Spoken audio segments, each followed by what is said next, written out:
सो hello everyone, welcome और welcome back to my channel. This is Saumya Tripathi और आज मैं आप लोगों को नक्स वोमिका रेमेडी की लाइन टू लाइन एक्सप्लेनेशन दूंगी फ्रॉम एलेंस की notes. As you all know, I am a BHMS student at state KGK homeopathic medical college Moradabad. I am a second year student और आज मैं आपको nux vomica remedy explain करूंगी। So let's start the video. तो guys, जैसा कि आप सब जानते हैं कि मैं अपने चैनल पे फर्स्ट ईयर की सारी मेडिसिन को कवर कर रही हूँ एक एक करके। तो आज हमारा टॉपिक नक्स वोमिका है and let's start the video. Nux vomica जो है उसका कॉमन नेम होता है पॉइजन नट और इसकी फैमिली है लोगेनिएशे। सो कॉन्स्टिट्यूशन में है one of the best remedies with which to commence treatment of cases that have been drugged by mixtures, bitters, vegetable pills, nostrums और क्वैक रेमेडीज़। मतलब कि वो पेशेंट्स जो या तो एलोपैथिक ट्रीटमेंट करवा के आए होते हैं कहीं से और एलोपैथिक ट्रीटमेंट की वजह से बहुत ज़्यादा मिक्सचर ऑफ सिम्टम्स क्रिएट हो जाती हैं बॉडी में, एज यू ऑल नो। तो सबसे पहले होम्योपैथी क्या करती है या कोई भी फिजिशियन क्या करता है, जब भी कोई पेशेंट एलोपैथिक ट्रीटमेंट करवा के आया होता है तो सबसे पहले हम उसके ड्रग्स में मतलब उस ट्रीटमेंट की वजह से, उन ड्रग्स की वजह से बॉडी में जो भी प्रॉब्लम्स क्रिएट हुई हैं, जो भी साइड इफ़ेक्ट्स क्रिएट हुए हैं, उनको हम पहले बैलेंस करते हैं और उसके बाद हम मेडिसिन्स प्रिस्क्राइब करते हैं। ठीक है। तो नक्स वोमिका उन लोगों को दी जाती है जो ड्रग्ड बाय मिक्सचर्स या बिटर्स या वेजिटेबल पिल्स, नॉस्ट्रम्स, क्वैक रेमेडीज़ का मतलब होता है फिजिशियन ने अगर गलती से कोई मेडिसिन दे दी हो, एलोपैथिक फिजिशियन ने, या कोई ऐसी एलोपैथिक मेडिसिन बॉडी में गई हो जिसकी वजह से डिरेंजमेंट कॉज हुई हो या कुछ अलग सिम्टम्स प्रोड्यूस हो गए हों, साइड इफ़ेक्ट्स प्रोड्यूस हो गए हों, तो उनको न्यूट्रलाइज करने के लिए ये रेमेडी दी जाती है सबसे पहले। स्पेशली एरोमेटिक और हॉट मेडिसिन्स। हॉट मेडिसिन्स जो हैं उनका डिनोशन एलोपैथिक मेडिसिन से ही है यहाँ पे, but only if symptoms correspond. मतलब कि अगर सिर्फ हमें जब सिम्टम्स दिख रहे हैं पेशेंट में कि हाँ ये एलोपैथिक मेडिसिन से ड्रग्ड होकर आया है और इसको प्रॉब्लम्स हो गई हैं, मिक्सचर ऑफ सिम्टम्स प्रोड्यूस हो गए हैं बॉडी में और उन्हें न्यूट्रलाइज करना इंपॉर्टेंट है, तो इसलिए हम नक्स वोमिका पहले देते हैं। ठीक है। नेक्स्ट है adapted to thin irritable careful zealous persons with dark hair and bilious और sanguine temperament। इसका मतलब है कि ये मेडिसिन उन पर्सन के लिए होती है जो थिन होते हैं, इरिटेबल होते हैं, केयरफुल होते हैं। इरिटेबल मतलब कि बहुत जल्दी गुस्सा आ जाएगा, बहुत ज़्यादा इरिटेटेड होंगे। केयरफुल होंगे, अगर कोई काम कर रहे हैं तो केयरफुल भी होंगे उस चीज़ को लेके। जियलस पर्सनस विद डार्क हेयर, मतलब कि डार्क हेयर होगा। बिलियस और सैंगुइन टेम्परामेंट। बिलियस टेम्परामेंट का मतलब वही है, बाइल बाइल की प्रॉब्लम हो सकती है, मतलब जो बाइल का एक्सेस हो जाता है बॉडी में। सैंगुइन टेम्परामेंट का मतलब वही है कि फेस रेड होगा। ठीक है। तो disposed to be quarrelsome, spiteful, malicious, nervous and melancholic. मतलब कि ये ऐसे पर्सन्स होते हैं जो डिस्पोज्ड होते हैं क्वारलसम होने के, मतलब कि हमेशा झगड़ा करेंगे, चिड़चिड़ करेंगे। आसपास अगर उन्हें कोई बैठ के कुछ बात कर रहा है, समझा रहा है, बहुत जल्दी इरिटेट हो जाएंगे, झगड़ा करने लगते हैं तुरंत ही, बहुत चिड़चिड़े टाइप के होते हैं। स्पाइटफुल का मतलब होता है कि हमेशा चाहेंगे दूसरों को हर्ट करना, मतलब ये ऐसे लोग होते हैं जिन्हें दूसरों को हर्ट करके खुशी मिलती है। तो स्पाइटफुल तरह के होते हैं, मेलिशियस होते हैं, नर्वस होते हैं, नर्वस भी खुद ही होते हैं, और मेलेंकोनिक और सैड भी खुद ही रहते हैं। तो बेसिकली वो पर्सन जो थिन है, बहुत जल्दी उन्हें गुस्सा आ जा रहा है, बहुत ज़्यादा दूसरों को चिड़चिड़ कर रहे हैं, झगड़ा कर रहे हैं और दूसरों को दुख पहुँचाने की कोशिश कर रहे हैं, इस टाइप के लोग जो नर्वस होते हैं, मेलेंकोलिक होते हैं, इस टाइप के लोग के लिए ये रेमेडी होती है। नेक्स्ट आ जाता है debauchers of a thin irritable nervous disposition. Debauchers का मतलब है किसी भी चीज़ की हद कर देना, एक्सेस कर देना। तो ये थिन तो होते हैं, इरिटेबल नर्वस डिस्पोजिशन है इनका, मतलब कि इरिटेबल है, मतलब डिबॉचर्स है, मतलब इतना इरिटेट रहेंगे, इरिटेशन की हद पार कर देंगे, मतलब इतना इरिटेटेड रहते हैं। दूसरा नर्वस डिस्पोजिशन, नर्वस होते हैं, ये मैंने पहले भी बता दिया। Prone to indigestion and haemorrhoids, मतलब कि इनको हमेशा इनडाइजेशन की प्रॉब्लम बनी रहती है और हेमोरॉइड्स की प्रॉब्लम बनी रहती है। ठीक है। तो बेसिकली डिबॉचर्स हैं of a thin irritable nervous disposition, prone to indigestion and haemorrhoids. मतलब ये ज़्यादातर प्रोन होते हैं कि इन्हें इनडाइजेशन की प्रॉब्लम हो जाए या फिर हेमोरॉइडल टेंडेंसी इनकी बनी रहे। Person with light hair, blue eyes, ये लॉब का है मतलब सिम्टम। ठीक है। तो नेक्स्ट पॉइंट हम देखते हैं। Nux is chiefly successful with persons of an ardent character, of an irritable impatient temperament, disposed to anger, spite और डिसेप्शन। ये हैनमन सर ने कहा है, इसलिए ये लाइन इंपॉर्टेंट हो जाती है। तो हैनमन सर ये बोल रहे हैं इस लाइन में कि नक्स जो है वो चीफली सक्सेसफुल उन्हीं पर्सन्स पे होती है, उन्हीं लोगों को देने में सक्सेसफुल ज़्यादा होती है जिनका आर्डेंट कैरेक्टर होता है। आर्डेंट कैरेक्टर मतलब जो एंथुसियास्टिक होते हैं अपने किसी भी काम को लेके, और इरिटेबल इम्पेशेंट टेम्परामेंट होता है, मतलब बहुत जल्दी चिड़चिड़ करते हैं, इरिटेबल होते हैं, बहुत जल्दी गुस्सा आ जाता है, बहुत जल्दी इरिटेटेड हो जाते हैं। इम्पेशेंट उनका टेम्परामेंट होता है, मतलब टेम्पर बहुत जल्दी लूज़ करते हैं। इम्पेशेंट होता है टेम्परामेंट, पेशेंस नहीं है उनके टेम्पर में। डिस्पोज्ड टू एंगर, स्पाइट और डिसेप्शन, मतलब कि डिस्पोज्ड होते हैं टू एंगर, मतलब बार बार गुस्सा आ जाता है। स्पाइटफुल मैंने बता दिया उसका मतलब कि दूसरों को हर्ट करना। और डिसेप्शन, डिसेप्शन का मतलब ये है कि ये जब भी फिजिशियन के पास जाएंगे तो कोई ना कोई बात छुपा लेते हैं, मतलब क्लियरली हर बात नहीं बताते। डिसेप्शन मतलब कुछ ना कुछ सस्पिशियस रखना, कुछ ना कुछ छुपाए रखना।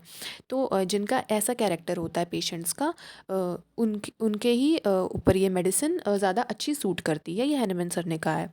नेक्स्ट है anxiety with irritability and inclination to commit suicide but is afraid to die, मतलब इनमें एंग्जाइटी बहुत ज़्यादा होती है और इरिटेबिलिटी भी इतनी होती है कि बहुत ज़्यादा। तो इंक्लिनेशन टू कमिट सुसाइड मतलब कि इनका मन करता है सुसाइड कमिट करने का, वो उनकी एंग्जाइटी और सब कुछ इतनी ज़्यादा हावी हो जाती है कि उनका मन होता है बार बार कि सुसाइड कर लूँ, लेकिन वो सुसाइड करते भी नहीं है। क्यों? क्योंकि उन्हें मरने से डर भी लगता है, but is afraid to die, इसलिए वो सुसाइड कमिट भी नहीं करते, बट उनका मन भी रहता है कि वो सुसाइड कमिट कर लें, वो बहुत परेशान रहते हैं। नेक्स्ट है हाइपोकॉन्ड्रियक्स। ये जो पेशेंट्स होते हैं नक्स के पेशेंट्स, ये हाइपोकॉन्ड्रियक्स होते हैं। अगर आपको नहीं पता तो मैं बता दूं, हाइपोकॉन्ड्रियक वो पेशेंट्स होते हैं जो अपनी बीमारी को बहुत ज़्यादा बढ़ा चढ़ा के बताते हैं। बढ़ा चढ़ा के ऐसे बताते हैं कि अगर उन्हें छोटी सी हाथ में सपोज़ चोट लग गई है तो वो बोल देंगे कि अरे मेरा तो हाथ बहुत दर्द हो रहा है, मेरे से तो उठाया नहीं जा रहा, जबकि इतना नहीं है, जबकि इतना हुआ ही नहीं है उनको कि हाथ उठाया नहीं जा रहा, हल्की सी चोट लगी होगी, बट वो इतना ज़्यादा उसको बढ़ा के बताते हैं फिजिशियन के आगे। वो उनका एक रीज़न होता है ये करने का। रीज़न ये होता है कि उन्हें ये लगता है कि अगर मैं कम सा ही बताऊंगा फिजिशियन को तो शायद वो सीरियसली ना ले, और वो चाहते हैं कि उनकी बीमारी तुरंत ठीक हो जाए, इसलिए वो बढ़ा चढ़ा के बता देते हैं। ठीक है, कि फिजिशियन को लगे कि इसकी प्रॉब्लम बहुत बड़ी है एंड जल्दी से मेडिसिन दे दें या इसको ठीक कर दें। ठीक है, तो hypochondriacs literally studious persons who are too much at home suffer from want of exercise। Literally मतलब पढ़े लिखे वो बच्चे, मतलब वो पेशेंट्स जो पढ़ते हैं, घर पे रहते हैं प्रॉपर, और जिनका बैठने का ही काम मेजरली होता है, जैसे कि कोई भी कंपटीशन की तैयारी कर रहा होता है तो ऑनलाइन क्लासेस सब चल गई हैं तो सब के सब बैठ के ही पढ़ रहे होते हैं, है ना। तो ऐसे लोग जो हमेशा घर पे बैठे रहते हैं, जो ज़्यादा बाहर नहीं जाते, जिनका चलना फिरना नहीं हो पाता है ना, who suffer from want of exercise, मतलब ना तो उनकी एक्सरसाइज हो पा रही है ना उनका चलना फिरना हो पा रहा है, बैठे बैठे ही सारा काम हो जा रहा है। तो वो उन मतलब पेशेंट्स में ये देखने को मिलता है। विद गैस्ट्रिक एब्डोमिनल कंप्लेंट्स, तो ऑब्वियसली बात है अगर बैठे ही रहेंगे तो खाना प्रॉपरली डाइजेस्ट नहीं हो पाएगा, तो उनको गैस्ट्रिक एब्डोमिनल कंप्लेंट्स आएंगी। एंड कॉस्टिवनेस, कॉस्टिवनेस मतलब कॉन्स्टिपेशन की प्रॉब्लम इनमें हो जाती है, स्पेशली इन ड्रंकार्ड्स, स्पेशली ड्रंकार्ड्स के केस में जो बहुत ज़्यादा अल्कोहल कंज्यूम करते हैं उन लोगों में भी ये प्रॉब्लम देखी जाती है। तो ये हाइपोकॉन्ड्रियक्स भी होते हैं। नेक्स्ट आ गया मेंटल जनरल्स। मेंटल जनरल्स में है persons who are very particular, careful but inclined to become easily excited और एंगर्ड, इरेसिबल एंड टेनिशियस, मतलब कि वो लोग जो बहुत ज़्यादा पर्टिकुलर होते हैं किसी भी चीज़ को लेके, और केयरफुल मतलब ये लोग अगर अपना काम करेंगे तो बहुत पर्टिकुलर होंगे और केयरफुल भी होंगे, but inclined to become easily excited, लेकिन इनका इंक्लिनेशन हमेशा उधर ही रहता है कि बहुत जल्दी एक्साइटेड और एंगर्ड हो जाते हैं। इरेसिबल एंड टेनेशियस, इरेसिबल मतलब इन्हें बहुत जल्दी गुस्सा आ जाएगा, जो मैंने आपको पहले भी बता दिया। एंड टेनेशियस, टेनेशियस मतलब कि बहुत ज़िद्दी होते हैं, किसी भी चीज़ को लेके बहुत ज़िद्दी होंगे कि मुझे ये काम करना है तो करना ही है। ईजिली एक्साइट हो जाएंगे, अगर कोई पर्टिकुलर काम कर रहे हैं तो उसको लेके पर्टिकुलर और केयरफुल तो होंगे, लेकिन उसको लेके ईजिली एक्साइटेड और एंगर्ड भी हो जाएंगे और ज़िद्दी भी होंगे। नेक्स्ट हम आ जाते हैं इनके फिजिकल जनरल्स पे।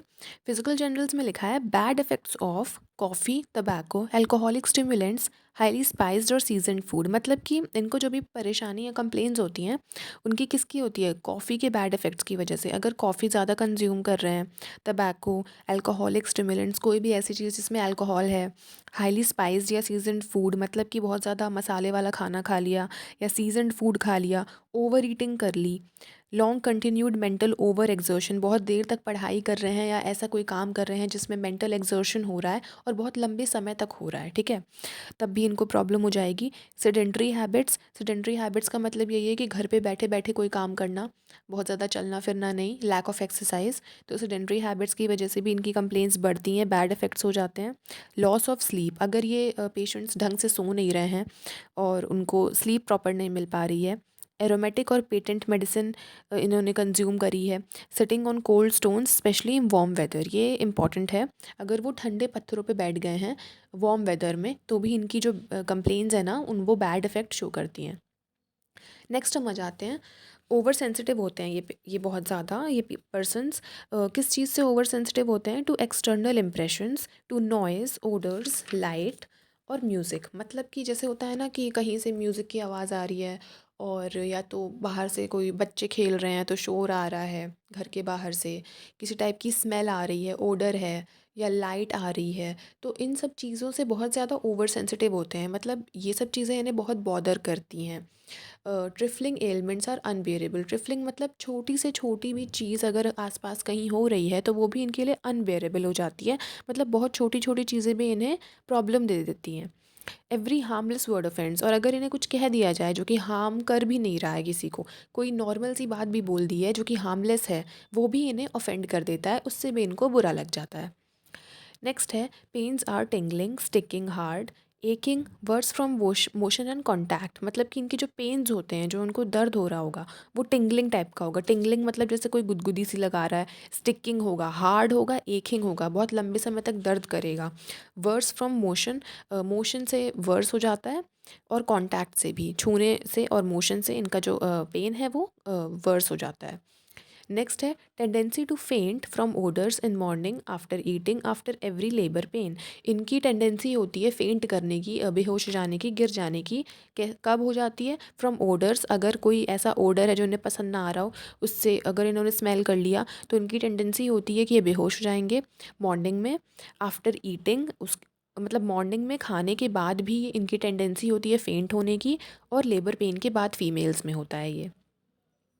नेक्स्ट आते हैं, नेक्स्ट पॉइंट इसमें दिया है, can not keep from falling asleep in the evening while sitting और reading hours before bed time. मतलब कि ये अपने आप को रोक नहीं पाते सोने से इवनिंग के समय में, अगर ये बैठ के पढ़ रहे हैं या रीडिंग आवर्स में, लेकिन बेड टाइम के पहले मतलब शाम में जब इनके सोने का टाइम नहीं हुआ है और ये पढ़ रहे हैं या कुछ कर रहे हैं, तब ये अपने आप को सोने से रोक नहीं पाते, मतलब इनको नींद आ ही जाती है।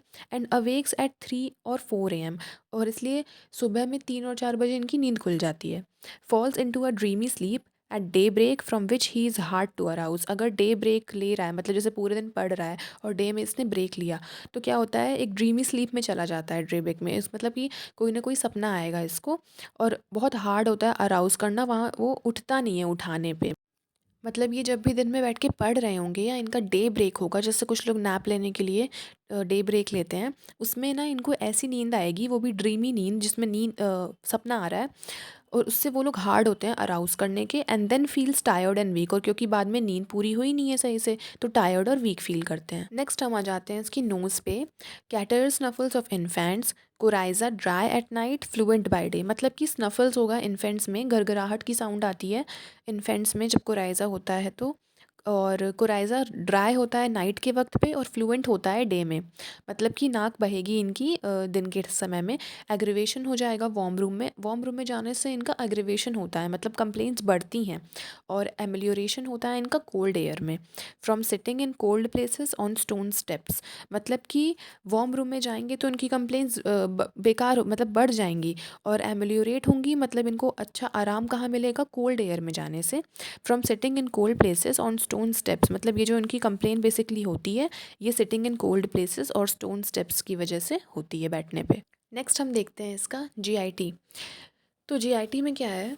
पहला पॉइंट है eructations, sour, bitter, nausea and vomiting every morning with depression of spirits after eating. मतलब कि इरेक्टेशंस होगा इनको हमेशा। इरेक्टेशंस कैसे होंगे? सोर, खट्टा होगा, बिटर मतलब कड़वा कड़वा सा टेस्ट आएगा, nausea and vomiting every morning, मतलब इनको नौजिया सा फील होगा हर सुबह उठते, और फिर वॉमिटिंग भी हो सकती है एवरी मॉर्निंग।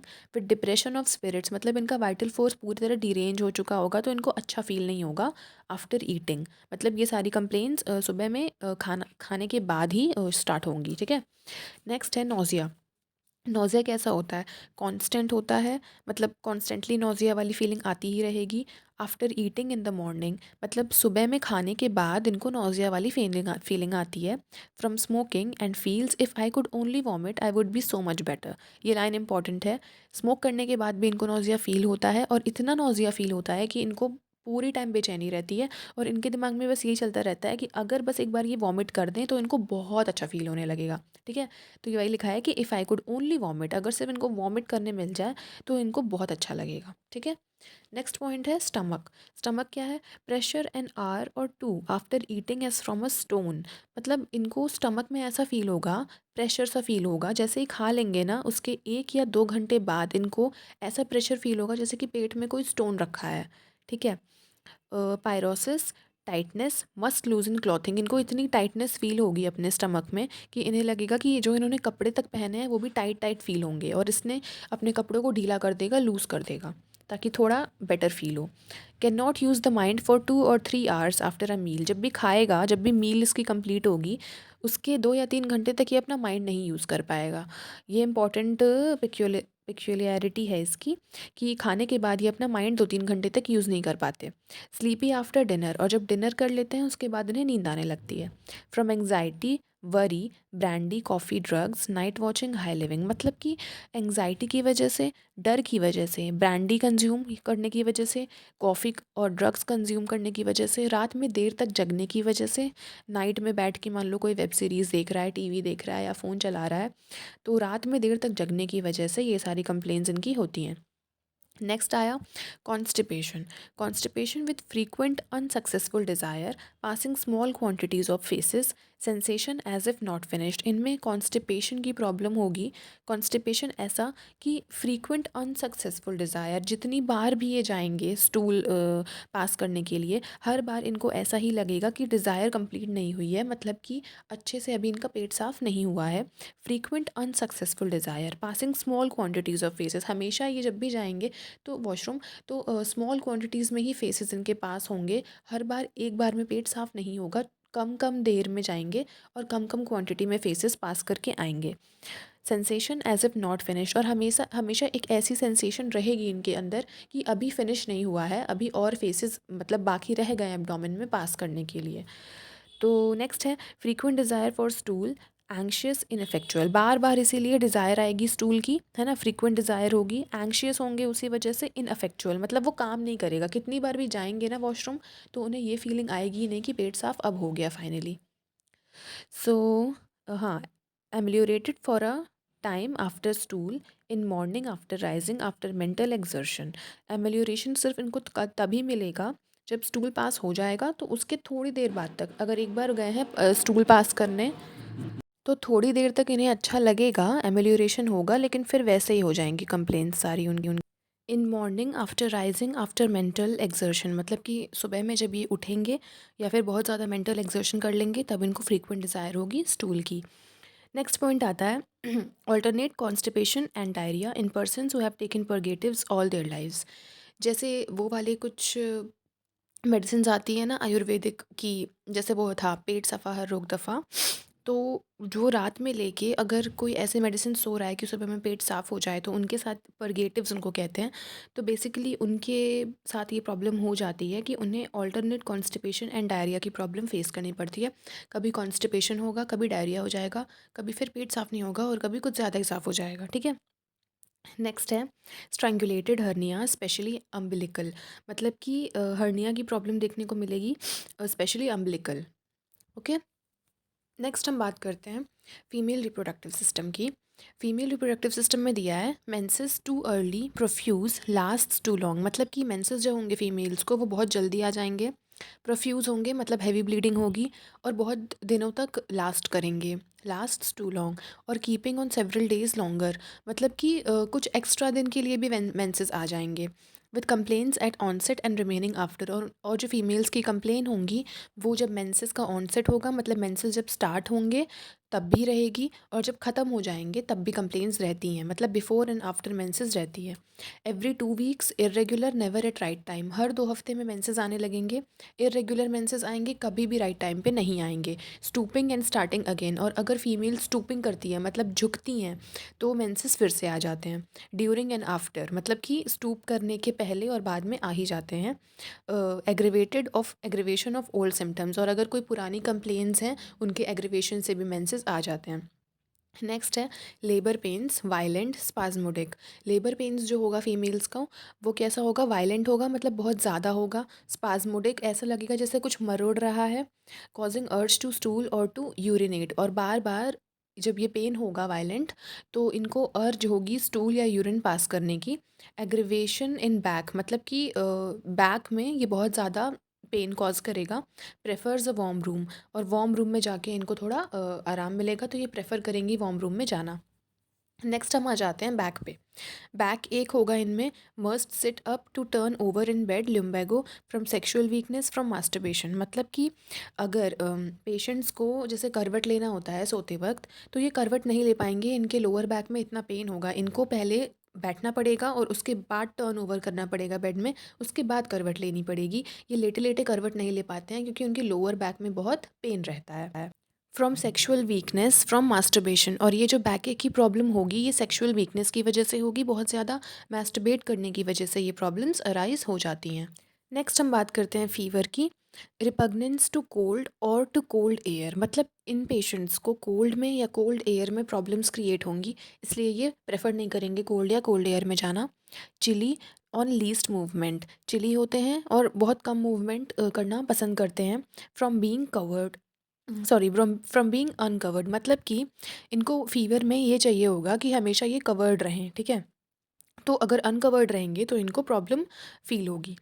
कहाँ गया? हाँ, must be covered in every stage of fever, chill, heat और स्वेट। जैसे कि फीवर के 3 स्टेजेस होते हैं, चिल, हीट और स्वेट। एक तब होता है जैसे कि जो हवा बहुत ठंडी लग रही होती है, जब बॉडी एकदम ठंडी पड़ जाती है, और दूसरा ये वो होता है जब बहुत स्वेटिंग और हीट हो रही होती है बॉडी, ठीक है। तो कोई भी स्टेज हो फीवर का, ये हमेशा यही चाहेंगे कि इनको कवर्ड रखा जाए, ठीक है। तो ये इसका पिक्यूलियर पॉइंट है कि फीवर में must be covered in every stage of fever, whether chill, heat और स्वेट। नेक्स्ट आएगा, फीवर में ग्रेट हीट होती है इनकी बॉडी में, whole body burning hot, face red and hot, मतलब कि पूरी बॉडी इनकी तप रही है, पूरा फेस रेड और हॉट है, लेकिन फिर भी इन पेशेंट्स को चाहिए कि ये अनकवर ना रहें, इनको फिर भी कवर कर दिया जाए। Yet patient can not move और अनकवर विदाउट बीइंग चिली, मतलब कि इनको, इनकी बॉडी कितनी भी तप रही हो, मतलब गर्म हो रही हो, और ओढ़ने के बाद, कवर करने के बाद तो और तपेगी, लेकिन उसके बावजूद ये चाहते हैं कि इनको कवर ही किया जाए, ठीक है। ये इनका डिज़ायर होता है एक तरह से। नेक्स्ट हम आते हैं मोडालिटीज़ पे। मोडालिटीज़ में एग्रीवेशन में क्या है? मॉर्निंग वेकिंग एट 4 AM, सुबह में इनको एग्रीवेशन होगा, सुबह 4 बजे उठेंगे तब भी अगर 4 बजे उठ जाते हैं तब भी एग्रीवेशन होगा। मेंटल एक्सर्शन बहुत ज़्यादा करने पे इनको प्रॉब्लम क्रिएट होगी। आफ्टर ईटिंग और ओवर ईटिंग, खाने या ज़्यादा खा लेने से। Touch, noise, anger, spices, narcotics, dry weather, in cold air, इन सब चीज़ों से इनको प्रॉब्लम होगी। नेक्स्ट है एमेलियोरेशन। एमेलियोरेशन इवनिंग में होगा, इनको, इनकी जो कंप्लेंट्स हैं उसमें रिलीफ इनको शाम में मिलेगा, रेस्ट करने से मिलेगा, लाइंग डाउन, लेटे रहने से मिलेगा, and in damp wet weather, अगर डैम्प या वेट वेदर में जब भी होगा तो तब इनको एमेलियोरेशन मिलेगा इनकी कंप्लेंट्स में। लास्ट पे आ जाते हैं रिलेशंस। रिलेशंस बहुत इंपॉर्टेंट होते हैं। पहला है complementary sulphur in early all diseases, मतलब कि ये जो मेडिसिन होती है वो कॉम्प्लीमेंट करती है सल्फ़र को, सल्फ़र इसके साथ दी जा सकती है। नेक्स्ट है inimical to zinc, must not be used before और आफ्टर। जिंक के, अगर हम किसी पेशेंट को जिंक दे रहे हैं तो उसके पहले या उसके बाद में हमें नक्स कभी नहीं देनी चाहिए, क्योंकि कभी भी अच्छी फॉलो, मतलब अच्छा नहीं रिजल्ट आएगा। नेक्स्ट है follows well after arsenic, ipecacuanha, phosphate, sepia, sulphur, इन सारी मेडिसिन के बाद अगर हम नक्स देते हैं तो रिलीफ अच्छा मिलेगा। नेक्स्ट है is followed well by bryonia, pulsatilla, sulphur, इन मेडिसिन के बाद भी अच्छा फॉलो करती है ये मेडिसिन। नेक्स्ट ये जो लास्ट इंपॉर्टेंट पॉइंट है, Nux should be given on retiring और what is better several hours before going to bed, it acts best during repose of mind and body, मतलब नक्स को हमेशा उस समय देना चाहिए जब बॉडी रिलैक्स होने वाली हो, मतलब कि सोने के पहले देनी चाहिए। So this is all guys, this was Nux Vomica for you. I hope you liked the video. Thank you, bye bye.